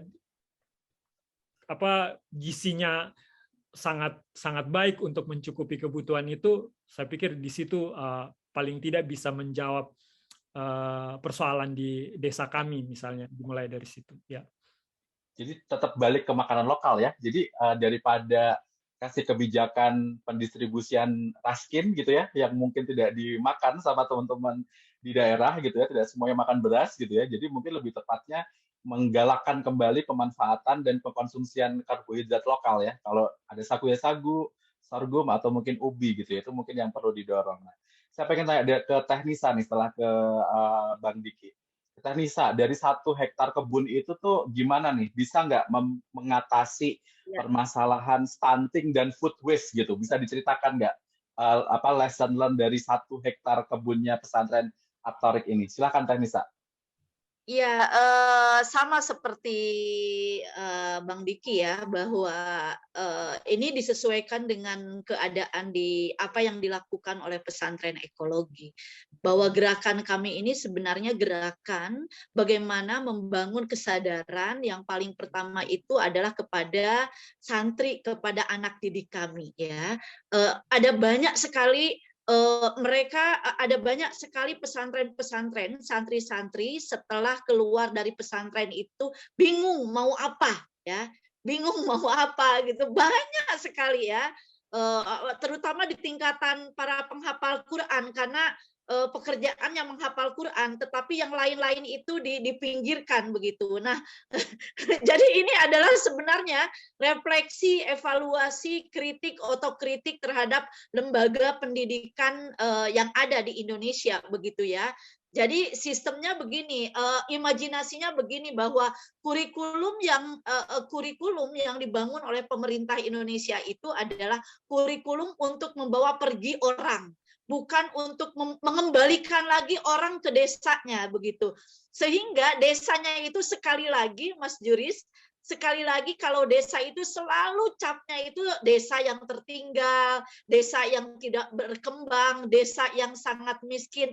Tentu saja karena belum lagi sekarang ya seluruh alokasi dana desa tidak tahu bagaimana apakah ini mau terus membangun infrastruktur sementara pemberdayaan manusianya dipinggirkan begitu ya, karena memang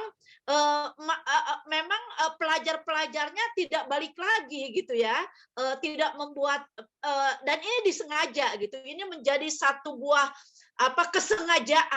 kesengajaan desa untuk ditinggalkan dengan basis kurikulum itu. Nah di pesantren Atorik itu sangat memahami itu, sangat belajar banyak bahwa desa ini memang desa yang tertinggal yang harus bagaimana anak-anak didiknya kembali lagi ke desa semula. Jadi tidak kami memberikan full ilmu pulang gitu ya, ilmu pulang bahkan ilmu menetap gitu, sehingga anak-anak santri ini tidak kebingungan apa yang bisa dilakukan oleh kami di desa. Nah ini menjadi keseharian yang diberikan kepada santri-santri bahwa sebenarnya apa yang akan dilakukan kalian di desa kelak ya, biasanya mereka sekolah paling tidak SMP 3 tahun, kemudian kalau betah dilanjutkan menjadi 6 tahun, kalau betah lagi dilanjutkan menjadi 4 tahun untuk S1 jadi 10 tahun. Jadi ada banyak teman-teman yang betah ya sampai 10 tahun tinggal di pesantren Atorik dan kemudian nggak kebingungan karena memang kurikulumnya didekatkan. Ketika kita bertemu dengan pegagan ini obat. Pegagan ini yang paling penting itu adalah untuk healing, untuk diri kita sendiri gitu, bukan untuk orang lain, tetapi dikonsumsi baik untuk herbal, untuk pangan, begitu untuk diri kita sendiri. Setelah itu kelebihannya mari kita membuatnya sebagai sesuatu yang memunculkan ekonomi alternatif begitu ya, sehingga pegagan bisa dikeringkan menjadi menjadi teh herbal ya, begitu. Kemudian kami banyak sekali memberikan pendidikan yang seperti itu. Jadi pembelajaran kontekstualnya sangat didekatkan. Kalau Mbak Eno membicarakan tentang pendidikan kontekstual, saya lebih suka dengan pembelajaran kontekstual. Jadi seluruh area pesantren ekologi itu menjadi basis pembelajaran selama paling tidak itu tadi 3 tahun, 4 tahun. SMP, selama SMA, selama sanawiyah. Ketika mereka pulang, kami hanya menyediakan nasi saja. Ketika pulang sekolah ya, karena mereka juga sekolah formal, tetapi mereka pulang ke tempat kami karena sistemnya buruan bumi, memburu gitu. Kami ketika makan siang hanya menyediakan nasi, nanti anak-anak memetik cabai rawit, mengambil kangkung sendiri, kemudian dibuat menjadi nasi goreng, kemudian ada turun ke sawah hanya beberapa meter, karena ini kan sistemnya kebun pekarangan, jadi semua selalu ada di tempat kami. Kami tidak menjual beras dan ini juga adalah bagian pendidikan. Jadi tidak menjual padi itu bagian dari pendidikan. Mengambil serai, batang serai untuk obat sakit gigi, untuk dikumur-kumur, itu adalah bagian pendidikan begitu. Dan alhamdulillah sampai saat ini ya bisa terbilang bahwa santri-santri Atorik masa pandemi ini adalah masa yang paling penting buat kami untuk memantau apakah anak didik kami, santri-santri yang keluar yang telah menjadi alumni bisa bertahan atau tidak di masa pandemik dengan pendidikan yang ada. Dan alhamdulillah sampai saat ini gerakan terkontrol, gerakan kecintaan terhadap desa sudah terjadi begitu. Dan saya pikir ini juga bersama Mbak Eno dan beberapa teman kami juga ini bagian dari sesuatu di luar ekspektasi kita ya, bahwa arus kecil itu bisa membawa menjadi arus besar melalui pamong benih warisan. Jadi banyak sekali di musim pandemik orang-orang pulang, orang-orang kembali ke desa, orang-orang kembali ke back to basic. Negara kita itu negara agraris gitu loh. Modal kita mau dihantam krisis apapun, kalau makanan kita sudah tersedia di depan mata, aman itu. Terima kasih. Ya. Terima kasih Nadisa, menarik banget ya. Saya juga pengen encourage teman-teman di Zoom chat, banyak banget pertanyaan bagus-bagus banget, tapi mungkin waktu kita nggak akan cukup. Saya pengen encourage teman-teman speaker untuk bisa menjawab langsung di Zoom chat gitu ya, dan di WUFA. Nah, yang pengen saya garis bawahi dari Teknisa adalah ternyata kalau versi Teknisa, Mbak Diah, Bang Diki gitu ya, yang ngobrolin soal pendidikan, mungkin kebijakan untuk mengatasi stunting dalam jangka panjang adalah kebijakan untuk menelurkan pendidikan yang kontekstual, termasuk di dalamnya adalah pendidikan dan pembelajaran soal pertanian gitu ya. Jadi orang jadi paham apa yang harus mereka tanam, bagaimana mencukupi kebutuhan nutrisinya sendiri, paham nutrisinya seperti apa gitu ya. Seperti tadi kata Teknisa sempat ngomong soal pegagan gitu ya. Tahu nggak pegagan itu apa? Pegagan itu yang ngetren di skincare sebagai Centella asiatica tuh, yang diimpor ke Korea, terus balik lagi ke sini, kita beli mahal-mahal jadi skincare gitu. Padahal di tepi sawah banyak banget dan itu bisa dimakan gitu ya. Dan itu punya daya penyembuh untuk sel-sel bagus sekali gitu. Nah, ini menarik. Saya ada satu pertanyaan terakhir nih yang menarik juga kali ini. Tadi pertanyaan yang bagus tadi dari Kak Hera Indina. Nah, sekarang ada pertanyaan dari Kak Christian Brian. Kita tahu bahwa petani penggarap tanah bukan merupakan pekerja tetap. Nah, saya mendengar ada cerita bahwa penggarap tanah digaji di bawah UMR, bahkan hanya setengah UMR. Apa pemerintah bisa lakukan untuk melawan ini? Nah, ini pertanyaannya kayak cocok buat Kak Widya Hasian dari KRKP. Gimana Kak? Apakah KRKP juga mendorong pemenuhan hak-hak petani termasuk pendapatan seperti ini? Mungkin Kak Widya bisa cerita. Silakan Kak Widya. Ya, saya tuh dari tadi garu-garu kepala, pertanyaannya bagus-bagus banget. Baik, Kak Juris. Teman-teman, untuk petani di Indonesia itu punya dimensi yang sangat beragam, banyak lapisannya, begitu ya. Jadi tidak seperti kalau kita dengar di buku SD, lagi-lagi masalah pendidikan ya, Kak. Petani itu definisinya adalah orang yang bercocok tanam, menanam, kemudian panen, nanti nanam lagi, gitu ya. Kalau di gambar-gambar anak SD itu ada gambar gunung, 2 ada matahari, ada petaninya lagi ngerjain sawahnya.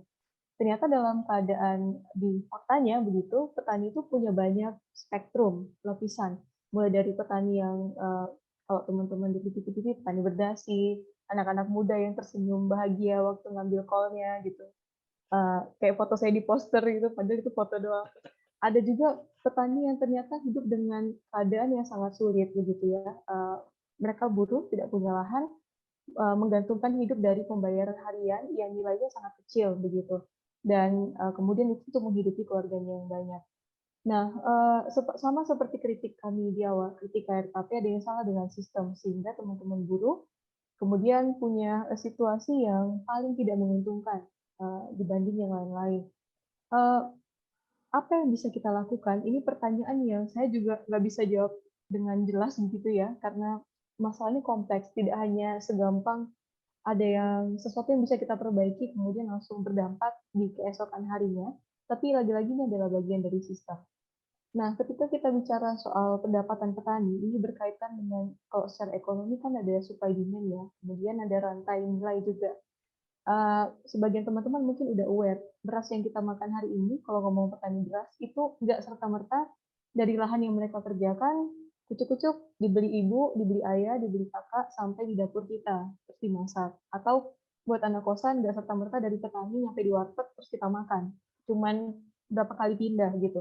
Tapi ada rantai-rantai yang sangat begitu kompleks, sehingga kalau teman-teman tahu, petani itu jualan beras tuh gabah basah. Jadi ada prosesnya juga nih, ketika itu sudah dipanen, nggak bisa langsung di rice cookerin, teman-teman. Tapi harus dikeringkan dulu, digiling, segala macam, di-pack.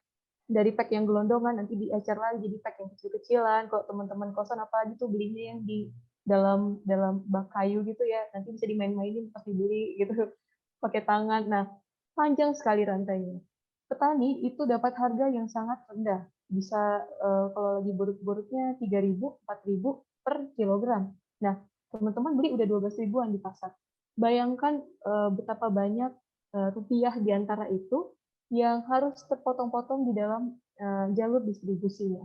Sehingga kalau KRKP tadi ngomong-ngomong soal sistem pangan, setidaknya ada 3 bagian nih, ada produksi, distribusi, dan konsumsi, kita dihilir begitu ya. Apa yang bisa kita lakukan? Kita bisa bantu untuk memperpendek distribusinya dalam sistem, sehingga teman-teman petani itu bisa dapat untung yang lebih baik. Tidak serta-merta kalau sistemnya sudah baik, untungnya baik teman-teman. Tapi petani juga seharusnya diberikan ruang untuk bersama-sama, nggak sendiri-sendiri lagi ya, untuk bisa mengerjakan hasil panen mereka ini. Jangan dijual seminimum mungkin, jangan langsung baru dipotong dari sawah terus langsung dijual, itu pasti dapat harga rendah banget. Nah, ketika petani sudah bisa bareng-bareng, kemudian itu bisa diolah dengan diberikan nilai tambah, artinya pengolahan itu ada di petani, sehingga petani itu nggak jual kualitas ataupun pada tahapan yang paling minimum, begitu ya, pengolahan paling minimum. Tetapi petani mungkin bisa jual setelah bersama-sama, begitu ya, mengeringkan dalam luasan yang lumayan efisien untuk dihitung secara ekonomi, begitu. Kemudian dijual dengan harga yang lebih baik, sehingga rantai tadi bisa dipotong. Nggak harus dari mereka itu main berasnya yang sudah masih basah itu dibeli dulu oleh tengkulak, dari tengkulak ke tengkulak A, B, C, D, masuk ke dalam pengeringan dulu, penggilingan, dan nanti ada packing yang banyak itu, begitu. Dan teman-teman kalau ngomong soal beras misalnya dengan buruhnya, itu KRKP sudah pernah melakukan studi. Kami bolak-balik ke Cipinang, salah satu sentral beras juga ya kalau di daerah Jabodetabek, dan beberapa lokasi juga di Karawang. Itu sangat panjang rantainya, sehingga tidak heran buruh tani, apalagi buruh tani ya, orang yang betul-betul dibayar harian itu ya sangat kecil. Jangankan UMR Kak, kalau bisa cukup untuk beli makan juga masih syukur gitu ya. Padahal mereka loh yang produksi makanan kita, tapi mereka juga yang kelaparan, kan sebuah hal yang sangat bertolak belakang begitu. Dan ironis ya. Ya, dan kalau teman-teman punya ide yang lebih baik begitu, ya, kita bisa sama-sama gitu Kak. Karena ini bukan permasalahan yang jawabannya segampang itu ya. Ya, betul. Ya begitu Kak. Semoga bisa memberikan apa ya? Mungkin teman-teman juga punya ide yang lebih baik begitu, dan mari kita bersama-sama. Nah, begitu. Itu tujuannya sesi ini ya, biar kita bisa berkolaborasi gitu ya. Betul, jadi kalau tadi kata Kak Widya tuh yang paling penting adalah memangkas panjangnya rantai itu ya, rantai rantai produksi dan distribusi gitu ya. Mungkin kita sudah mulai bisa seperti yang teman-teman lakukan di bidang fashion gitu ya. Kita mulai mengenal siapa yang menanam makanan kita gitu ya. Kalau misalkan bisa beli langsung dari siapa yang langsung menanam makanan kita, itu akan lebih bagus karena pasti kita bisa ngasih harga yang bagus, tidak masuk lewat tengkulak gitu ya, dan mereka mungkin akan dapat penghasilan yang lebih baik daripada kita gitu. Terus yang kedua, kita tuh punya kekuatan besar ya sebagai konsumen gitu ya, yang benar-benar bisa mengubah dari permintaan kita tuh bisa mengubah kebijakan. Nah sekarang gimana tinggal kebijakan mungkin nanti masing-masing daerah atau kebijakan pertanian nasional yang lebih mendorong kesejahteraan petani dan buruh tani gitu ya, tidak hanya petani tapi juga buruh tani yang bekerja di sektor pertanian. Nah, karena waktunya sudah habis, kita sudah molor lebih dari 10 menit gitu ya. Saya pengen menutup sesi diskusi kita. Saya pengen mengingatkan bahwa ini itu hanya kulit aja, superficial gitu ya. Kita sudah kenal dengan 5 komunitas, termasuk komunitas saya dari Generasi Lestari gitu ya. Ada KRKP dari Kak Widya, ada Lakoatku Jawas dari Kak Diki, ada Sekolah Pagesangan dari Mbak Dia, dan ada pesantren Atorik, pesantren ekologi Atorik dari Mbak Tehnisa, dan satu lagi Kak Faiza ada Ekodin. Silahkan teman-teman berkolaborasi, bergotong royong gitu ya melalui WUFA, karena WUFA-nya masih ada, besok masih ada Policy Fest, terus teman-teman juga bisa saling follow-followan di Instagram. Mungkin kita habis ini bisa mencetuskan sebuah gagasan baru gimana solusinya bersama. Nah, tapi sebelum kita tutup, saya pengen bertanya ke semua speaker kita hari ini gitu ya. Kira-kira kalau saya tanya kebijakan pangan apa yang paling dibutuhkan oleh kita segera sekarang, apa jawabannya? Kita mulai dari Kak Faiza dulu. Kebijakan terkait pangan apa yang kita butuhkan? Silakan Kak Faiza. Oh, sebenarnya banyak. Satu kalimat aja, iya. Jadi karena kaitan tadi dengan food bank juga, menurut saya food bank adalah hal yang krusial juga untuk menjadi sorotan. Karena kendalanya adalah distribusi. Oke, food bank adalah solusi ya. Oke. Lanjut ke Kak Diki. Kak Diki, satu kalimat kebijakan terkait pangan apa yang pengen Kak Diki dorong? Menurut saya ya kembali ke lokalitas, kembali ke biodiversitas, keragaman pangan yang ada di sekitar tempat kita tinggal. Saya pikir itu bisa jadi satu solusi yang baik untuk bukan saja mencukupi kebutuhan pangan, tapi di sisi yang lain kita juga akan bicara tentang kelestarian lingkungan. Siap, terima kasih Kak Diki. Pangan lokal adalah kunci dari kelestarian lingkungan dan kesejahteraan masyarakat di sana ya. Saya lanjut ke Mbak Diah. Mbak Diah, kira-kira kebijakan apa yang pengen didorong Mbak Diah sama Sekolah Pagesangan nih terkait pangan? Silakan Mbak Diah. Jelas, penguatan sistem pangan lokal. Jadi kembali sama seperti yang diungkapkan Kak Diki gitu.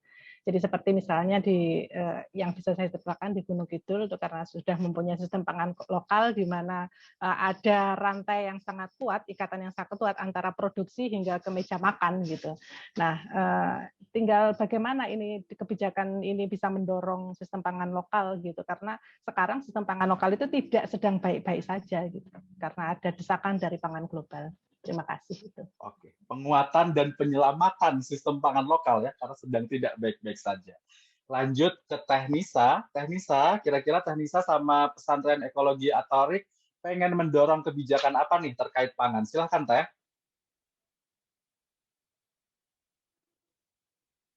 Halo, Teh Nisa. Ya, saya cukup dengan agroekologi.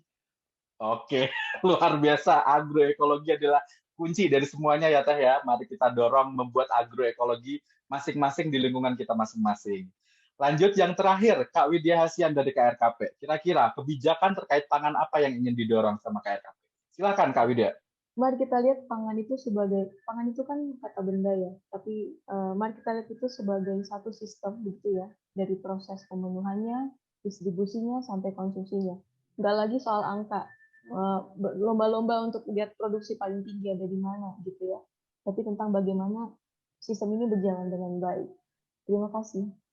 Oke, mantap banget. Jadi tidak lagi laporannya tentang angka, kebijakannya bukan yang lagi mengukur skala angka, tapi adalah bagaimana menjalankan sistem dengan baik. Terima kasih Kak Widya, terima kasih Kak Diki, terima kasih Kak Badia, terima kasih Teh Nisa, dan terima kasih Kak Faiza. Terima kasih juga buat Kak Vela dan teman-teman Think Policy yang sudah memfasilitasi membuat temu komunitas terkait sama kedaulatan ketahanan pangan kali ini. Terima kasih buat teman-teman yang sudah hadir di WUFA dan di Zoom gitu ya. Terima kasih, mohon maaf sekali bila ada pertanyaan yang belum terjawab. Bila teman-teman speaker pengen menjawab pertanyaannya langsung di media sosial masing-masing, saya persilahkan gitu ya. Saya encourage teman-teman untuk lanjut chat di WUFA masing-masing kepada speaker, karena teman-teman bisa melanjutkan ngobrol dengan speaker, atau langsung follow-followan di Instagram atau Twitter gitu ya. Saya juga pengen mengingatkan, bila sesi ini mempunyai banyak manfaat buat teman-teman, silahkan rate sesi ini dengan baik gitu ya, boleh kasih like dan berikan rate gitu ya. Terima kasih sekali lagi buat teman-teman Think Policy. Selamat menjalankan Policy Fest, masih ada hari besok, dan jayalah pangan lokal Indonesia. Terima kasih semuanya. Saya Juris Bramantyo dari Generasi Lestari, mohon pamit. Dadah.